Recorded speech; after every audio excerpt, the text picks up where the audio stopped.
পুঁজি হচ্ছে ভালোবাসার টান, কর্মে আনে সফলতা, জীবনে উত্থান। সাধন ভজনের কথা বলতে গিয়ে বর্দার জীবনের বাল্য জীবনের একটা ঘটনা বলতেই হয়। বর্দা নাম ধ্যান করতেন অনেকক্ষণ ধরে বসে, এবং একদিন হলো কি, নামের প্রচন্ড একাগ্রতা, স্থির হয়ে বসে আছেন, বুঁদ হয়ে নাম করছেন। নাম করতে করতে সাধন ভজনের বিভিন্ন স্তর ভেদ করে এমন এক স্তরে পৌঁছে গেছেন, সেখানে জোনাকি পোকার ডাক, জোনাকি পোকার টিপ টিপ আলো, আলো আস্তে আস্তে বাড়তে লাগলো। এক বিন্দু আলো যেন আজ্ঞাচক্রে প্রতিভাত হয়ে উঠলো। তারপর সে আলো ক্রমশ বিস্তার লাভ করলো, আলোকে আলোকময় করে ফেললো সমগ্র শরীর, পার্শ্ববর্তী এলাকা, সব আলোকে আলোকময়। সে আলো সহস্র সূর্যের থেকেও বেশি তীব্র, আরো বিস্তার লাভ করতে লাগলো নামের গতির সঙ্গে সঙ্গে। এমনই প্রবল আকার ধারণ করলো যে বরদা আর সহ্য করতে পারলেন না, আর অজান্তেই চিৎকার করে উঠলেন। তারপর সুস্থ হলে গল্প করে বললেন, এ যেন আলো নয়, প্রচন্ড আনন্দ, ফেটে পড়ার মতো উপক্রম। আর নিতে পারছিলাম না, আর সহ্য করতে পারছিলাম না। কে সেই জ্যোতির্ময় মহাপুরুষ যে আমার জীবনে অফুরন্ত আলো, জ্যোতি, আনন্দ নিয়ে এসেছে? তখন আমার এই শরীর মনে হয় গেলাম আর কি অবস্থা। সাধন মার্গের সর্বোচ্চ স্তরে এই অবস্থায় পৌঁছে গেলে হয়, সেটাই হয়েছিল শ্রী শ্রী বরদার। বরদার মুখে এইসব ঘটনা শোনার পরে শ্রী শ্রী ঠাকুর বরদাকে নিজে ভজন দীক্ষা দিয়েছিলেন। এই উপলব্ধি একনিষ্ঠ জীবনের সফলতা। অকাট্য বন্ধনে বেঁধে ফেলতে হবে একমাত্র ইষ্টকে। ইষ্টবিহীন যার চলন, টুকরো মিতেই তার মরণ, তাতেই চরম এবং পরম গতি লাভ। বরদা সর্বদা কর্মীদের এই উপদেশ দিতেন, নিজের জীবনের কথা বলতেন। তিনি সর্বদা নিজেকে ভাবতেন ইষ্টের বিশ্বস্ত কুকুর বলে মনে করতেন। ইষ্ট নির্দেশ যথাসময়ে মূর্ত করে তোলায় তপস্যা, জীবনের সাধনা। তোমারও তোমরা সকলে ইষ্টের একান্ত হয়ে ওঠো। এই জীবনের কে তাছাড়া এই জীবনের স্বাদ পাওয়া যাবে না। শ্রদ্ধা, ভক্তি, বিনয়, দীনতা, নম্রতা না থাকলে ইষ্ট পথে চলা সম্ভব নয়। তৃণাদপি শুনিচেন তরুরেব সহিষ্ণুনা অমানেন মানং দেহি কীর্তনেন সদা হরি। বরদা প্রায়ই কর্মীদের এই কথাটা বলতেন, আর নিজের স্বভাব সুন্দর ভাবে সদাই তা পালন করতেন। এতেই জীবনের নিষ্ঠা সিক্ত হয়ে ওঠে মানুষের জীবন। আধ্যাত্মিক জীবনের শ্রেষ্ঠ সম্পদ কে উপভোগ করতে গেলে জীবনের শ্রেষ্ঠ সম্পদ দিয়েই তা আহরণ করতে হবে। একটা চরম উপলব্ধি শ্রী শ্রী বরদা এনে দিয়েছিলেন সমস্ত ভক্তদের মাঝে। তাই তিনি বলতেন, শ্রী শ্রী ঠাকুর মহত্তর সত্যগুলি যেন সকলের জীবনে সরলতম সত্য হয়ে ওঠে। এক একটা মানুষের কে দেখেই যেন আমার ঠাকুরকে অনুভব করা যায়। জীবন পূজারী হতে হবে আমাদের। অস্তিত্বের উপাসক যারা, তাদের কাছেই এই সরলতম সত্য ধরা পড়ে যায়। এমন ব্যক্তিত্বের জীবনে তো সমষ্টি ব্যক্তিত্বের পূর্ণতা পায়। নিজেকে সকলের মধ্যে দেখতে পাওয়া যায়, সকলকে নিজের মধ্যে দেখা যায়। এই যেন এক অদ্ভুত দর্পণ অনুভূতি। বর্দার জীবনে এই অনুভূতি অত্যন্ত সত্য হয়ে উঠেছিল বাস্তব জগতে। সবার স্বার্থে অতি সহজেই স্বার্থান্বিত হয়ে উঠতেন তিনি। বলতেন, আমি অন্য কিছু ভাবি না, ভাবি শুধু আমি যদি এই অবস্থায় পড়তাম তাহলে নিজেকে কি করে বাঁচাবার জন্য করতাম। কারো জীবনে কোনো সংস্কার, সংহার, আপদ বিপদ যাই আসুক, সে তো নিজের অস্তিত্বের বিপন্নতা আসছে, এই ভাবটা তো মৈত্রী সংগঠনের বিশেষ অন্তরায়। তাই দীক্ষা নেওয়ার সময় আমরা সকলে প্রতিজ্ঞাবদ্ধ, আজ থেকে গুরু ভাইদের আপদে বিপদে আমরা সাহায্য করব, হয় অর্থ সমর্থ অনুযায়ী, অথবা স্তব বাক্য, মিষ্টি ব্যবহার, কিছু না কিছু একটা দেবই। বিপদ দেখে পালিয়ে যাব না, এড়িয়ে যাব না। জীবন সত্তা যে সেই পরম সত্তা, এই পার্থিব জগৎ চলন্ত বস্তু। আজকে যে বিপদগ্রস্ত, কালকে সে সম্পদগ্রস্ত হতে পারে। কাউকে উপেক্ষা করা উচিত নয়। নিজ সত্তারই এরা এক একটা অংশ। পশু পাখি গাছপালা প্রত্যেকের সত্তা অভিন্ন, সবই সত্তার অস্তিত্ব।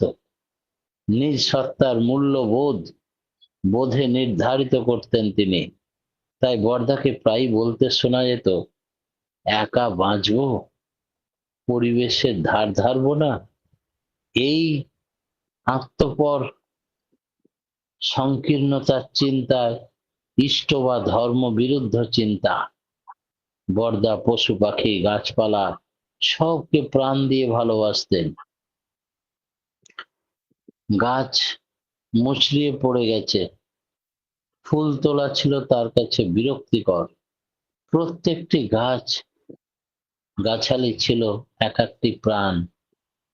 তাই পটপট করে গাছের ফুলগুলো তুললে তিনি ব্যথা অনুভব করতেন। ফুল গাছ লাগানো থাকতো, ফুল গাছে হাত দেবেন না কেউ লেখাও থাকতো।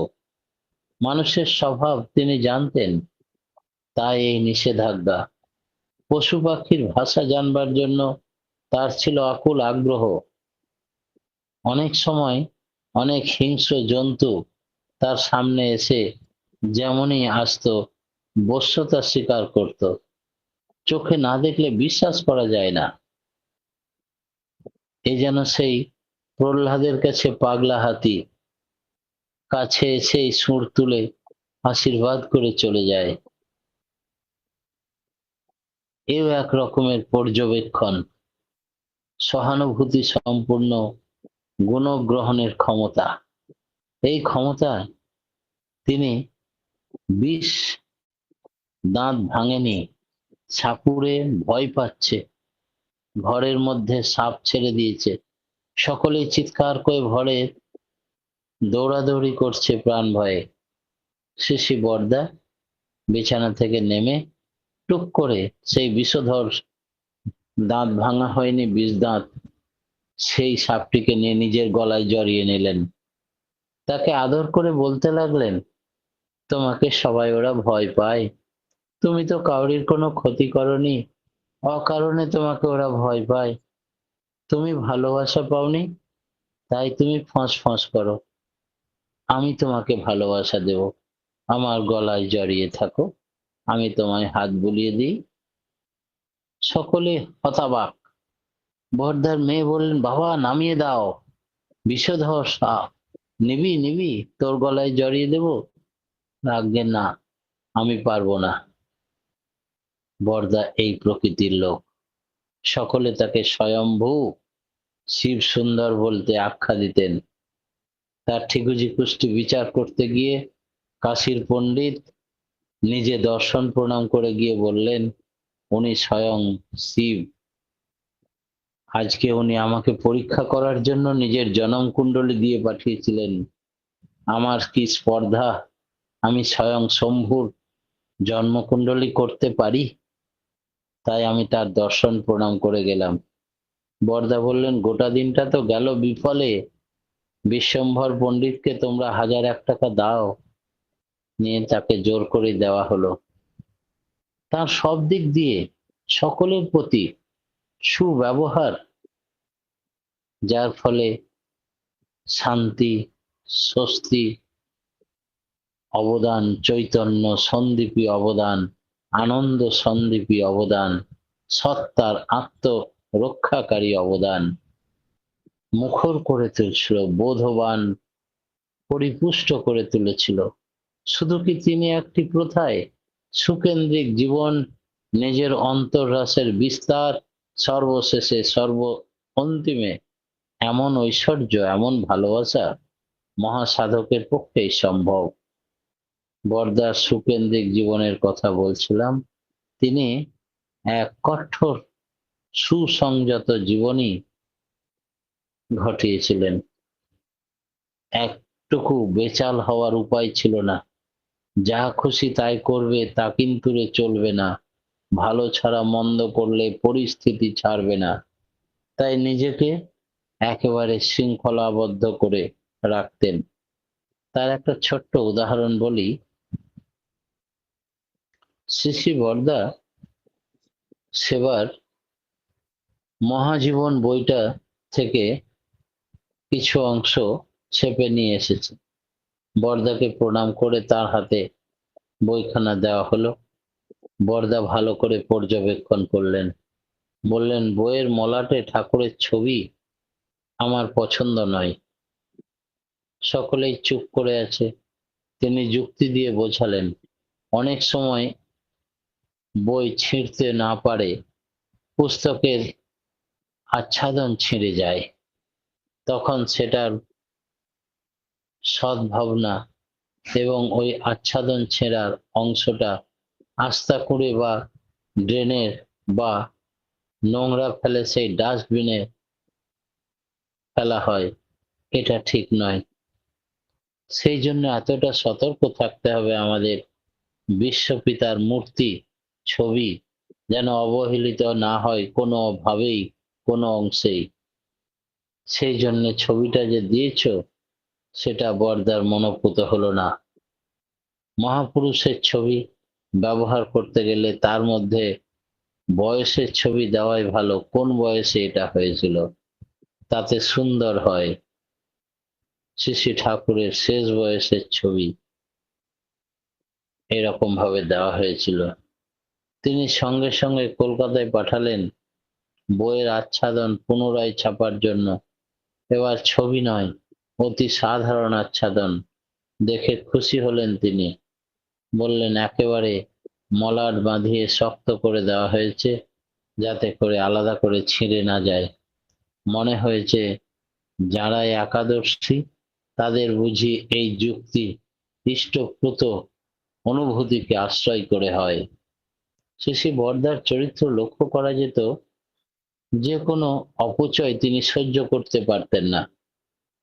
তাই বরদা দেওঘর থেকে মাঝে মাঝে যখনই কলকাতায় আসতেন, তখনই তিনি 3 তলায় উঠতে গিয়ে নিচের তলার কল খোলা আছে কিনা, জল পড়ছে কিনা লক্ষ্য করতেন। কখনো কখনো সিঁড়ি বেয়ে আবার উপর থেকে নিচে নেমে আসতেন, নিজে হাতে কল বন্ধ করে দিতেন। যদি দেখতে পেতেন কল খোলা, জল পড়ছে, অথচ সেখানে কেউ নেই, বরদা নিজেই নেমে এসে বন্ধ করতেন। একবার তিনি বলছেন, নির্দেশ দিলেন, জল অথবা অপচয় হচ্ছে, এগুলো বন্ধ করতে হবে। জলের মূল্য কি আমরা তা জানি না। ইষ্টের পয়সা নষ্ট করার অধিকার আমাদের নেই। এই ধরাতে আমরা যা কিছু পেয়েছি, জল, কল, খাদ্য, শস্য, জীবন ধারণের যা কিছু, সবই তো তাঁর। তাঁর সম্পদ আমরা নষ্ট করার অধিকারী নই। তিনি আমাকে থাকতে খেতে দিয়েছেন, ব্যবহার করতে দিয়েছেন, সেই জন্য অপচয় করতে দেননি। সবকে প্রভুর জিনিস ভেবে তা সুন্দর করে রাখতে হয়, সদ্ব্যবহার করতে হয়। কেউ অসাধারণভাবে ঘরে অসাবধানতাভাবে ঘরে ফ্যান চালিয়ে দিয়ে বেরিয়ে গেল। বরদা শুনতে পেলেন, সঙ্গে সঙ্গে তাকে ভীষণভাবে বকাবকি করলেন এবং বললেন, চরিত্রের মধ্যে এই ত্রুটিটা যেন প্রশ্রয় না পায়, এখন থেকে যেন শুধরে নেয়। ঠাকুর তিনি সবসময় একটা কথাই বলতেন, কোনো অপচয় করার অধিকার আমাদের নেই, কারণ সমস্ত সম্পদের মালিক তো ঠাকুর। আমি অযথা অপচয় করব কেন? আমাকে তিনি থাকা খাওয়া ভোগ করার জন্য ধরাতে এনেছেন, আমি অবধি সীমিত থাকি। রাস্তায় চলার পথে দেখেছি, আলো যদি অকারণে দিনের বেলায় জ্বলে থাকে, রাস্তার কোনো জলে কলের থেকে জল পড়তে থাকে, তিনি সঙ্গে সঙ্গে সেটা প্রতিকারের ব্যবস্থা করেছেন। গাড়ি থামিয়ে সুইচ খোঁজ করে লাইট অফ করো, রাস্তার কলটাকে কি করে বন্ধ করা যায় তার ব্যবস্থা করো। এটা হয়েছে সবটাই ওই একেন্দ্রীভূত জীবনের ভালোবাসা। আমাদের মালিক একটা, আমরা সকলে এক পিতার সন্তান, আমরা সকলেই হয়তো এক, তাই তার কোনো জিনিস বা ঠাকুরের জিনিসের অপচয় করা যাবে না। একদিন একটা গল্প শোনা গেছিল যে আসামের শঙ্করাচার্যের শঙ্করদেবের একটা শিষ্য ছিল, ভীষণ কৃপণ, তাই লোকে তাকে নিন্দা করত। একদিন শঙ্করদেবের কাছে শিষ্যের বাড়িতে শঙ্করদেব নিজেই পৌঁছে গেল। ভ্রমণে যাবেন, অনেক দূর দেশে, প্রচুর অর্থের প্রয়োজন, তাই শিষ্য বাড়ি গেছেন শঙ্করাচার্য। গুরুর জন্য জীবনে যত সঞ্চিত ধন ছিল, প্রচুর অর্থ টাকা পয়সা উজাড় করে গুরুর চরণে নামিয়ে দিলেন। এই হলো সত্যিকারের গুরু ভক্তি। গুরুর জন্যই তো আমাদের জীবন ধারণ, এই পৃথিবীতে আসা, জীবন সংরক্ষণ, গুরুর জন্যই ছিল তার সবকিছু। শ্রী শ্রী বরদার জীবনে এরকম সংরক্ষণ বুদ্ধি ছিল, জীবনটাই ছিল তার ঠাকুরের জন্য। সব জিনিস এত গোছালো, সুশৃঙ্খল, দেখলে অবাক হয়ে যেতে হয়। তার কাছে চাইলে পাওয়া যেত না এমন কোনো জিনিস ছিল না। সংসারের যাবতীয় প্রয়োজনীয় জিনিস, তিনি সামান্যতম জিনিসও একেবারে শ্রী শ্রী বরদার কাজে থাকতো। ঘরে বসে বহু জিনিসের নষ্ট না হয়ে যায় সেদিকে তার বিশেষ নজর থাকতো এবং একমাত্র ঠাকুরের জন্য তার প্রয়োজন, এইভাবে তিনি সংরক্ষণ করে রাখতেন। কোনো মুহূর্তে ঠাকুর যদি চেয়ে বসেন, যেন ব্যর্থ না হয়ে যায়। প্রভুর জন্য সঞ্চয়, প্রভুর জন্য ভালোবাসা, বরদার এইরকম সংরক্ষণ বুদ্ধি। তিনি ঠাকুরের জিনিস কোনোভাবেই অপচয় করতে নারাজ। এই শিক্ষা সমস্ত ভক্তদেরও দিতেন। বরদার হাত দিয়ে ঠাকুর বাংলার দালানের সংস্কারের কাজ চলছে। বাড়িতে শ্রী শ্রী ঠাকুর বড়মা বাস করতেন। সেই দালানের সংস্কারের প্রয়োজন আছে, যেটা বর্তমানে মেমোরিয়া। শ্রী শ্রী ঠাকুর পূর্ণ স্মৃতি বিশ্ববাসীর কাছে এক বিশেষ সম্পদ, জীবন্ত ইতিহাস। ঠাকুরের পার্থিব লীলার সবকিছু ব্যবহার্য জিনিস পূর্ণ স্মৃতি হিসাবে বরদা অতি সযত্নে মেমোরিয়াতে সংরক্ষিত করে রেখেছেন। ঠাকুর বাংলা পুণ্যতিথির জায়গা, পুণ্য তীর্থস্থান। এই স্থানে রাস্তাঘাট ঘর বাড়ি পরিষ্কার পরিচ্ছন্ন তকতকে ঝকঝকে রাখার চেষ্টা। বরদা রাস্তাঘাটগুলো কংক্রিট করে ফেলেছেন, দেখতে দেখতে আরো সুন্দর এবং ঝকঝকে হয়ে উঠেছে। পূজনীয় রাঙাবৌদি শ্রী শ্রী বরদার হাতে দিলেন 45,000 টাকা এই সব সংরক্ষণের কাজ, সংস্কারের কাজ দ্রুত সুসম্পন্ন করার জন্য। সুইমিং পুল তৈরি করেছিলেন শ্রী শ্রী বরদা, শ্রী শ্রী ঠাকুরের জীবদ্দশায় তিনি তৈরি করেছিলেন। সকলেই যদি তা জানে, পূজনীয় কাজলদা সেখানে বরদা কাজলদাকে সাঁতার শিখিয়েছিলেন।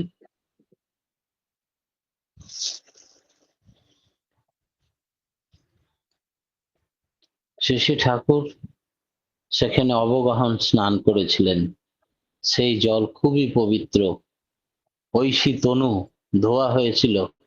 এই জলে এখন স্নানোৎসব পালিত হয়। 1373 সালে বাংলা জ্যৈষ্ঠ মাস বৃহস্পতিবার শুক্লা পঞ্চমী তিথিতে শ্রী শ্রী ঠাকুর স্নান করেছিলেন। ওই দিনেই বরাবর স্নান উৎসব পালিত হয়। বড়মা তখন সেখানে উপস্থিত ছিলেন। বহু মানুষ এই স্নান উৎসবে স্নান করার পরে সেই জল একটু করে চরণামৃত হিসাবে পান করলে যার যে রোগ ছিল সব ভালো হয়ে যেত। একদিন তৎকালীন সেক্রেটারি ননীগোপাল চক্রবর্তীদা বলছিলেন যে আমিও, ঠাকুর স্নান করছেন, আমরা সকলেই পাড়ে বসে আছি, আমি ভাবছি আমার তো অম্বল হয়, তাহলে কি আমি একটু এই স্নানের জল মুখে দিব, তাহলে যদি আমার অম্বলটা ভালো হয়ে যায় সারা জীবনের মতো।